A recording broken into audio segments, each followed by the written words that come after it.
Moi, j'étais très fleur bleue, lui, il était dans lui, il était vraiment dans le... J'ai commencé pratiquement à bosser la nuit en after.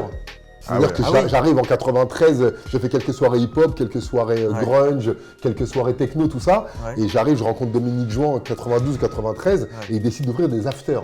C'est-à-dire, tu sais, quand tu vas en boîte et que tu finis à 6h du mat, les gens qui sortent encore. Oui. Et nous, on ouvrait à 6h du mat, 7h du mat. Oui, c'est à ce moment-là que c'est arrivé en France. Et là, arrivaient les drag queens, les homosexuels, les extas, tout ce bordel-là. La drogue, la coke, Toute la semaine, je m'entraîne et le week-end, je suis avec ce public-là, quoi, tu vois. Donc ça ouvre l'esprit quand même. Ah ouais, pas que l'esprit peut-être. Ouais. Non, que l'esprit. Pas que l'esprit. Attends, on va en parler après, savoir est-ce que vous consommiez certaines choses pendant le boulot.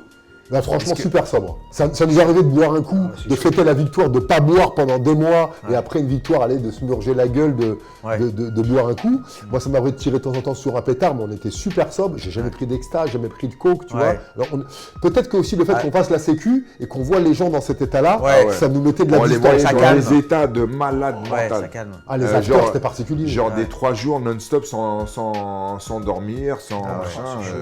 On avait 2 boîtes de nuit, le Charlie's Bar à Bastille, le Folies Pigalle, pardon, et le Facteur. Il y avait 3 boîtes.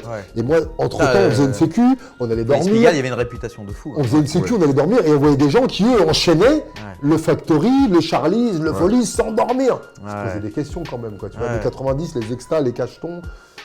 Et je pense que, comme je dis, moi, avant de prendre un Doliprane, je lisais 4 fois la notice. Tu vois, donc prendre un cachet d'un mec que je connais pas, c'est chaud. Il y avait un petit peu une distance. Ouais, ça paraît fou ça en fait.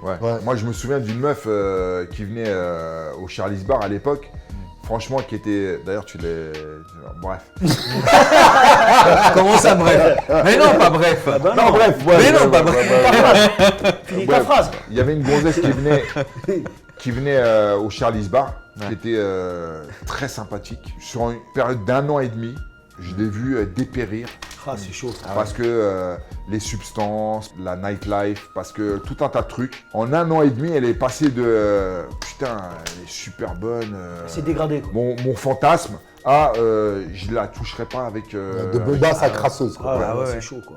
Ah ouais, horrible. On bossait, je sais pas si vous imaginez, croisement Saint-Michel, Saint-Germain, rue de la Parcheminerie, rue de Lappe.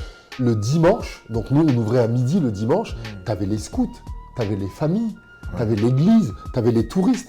Et nous, on avait des drag queens avec des talons comme ça qui faisaient la queue. On avait des travelots du bois de Boulogne. On avait les dealers qui venaient vendre leurs produits. On avait aussi des fêtards, entre guillemets, sans rien à te reprocher. Et c'était folklorique, quoi.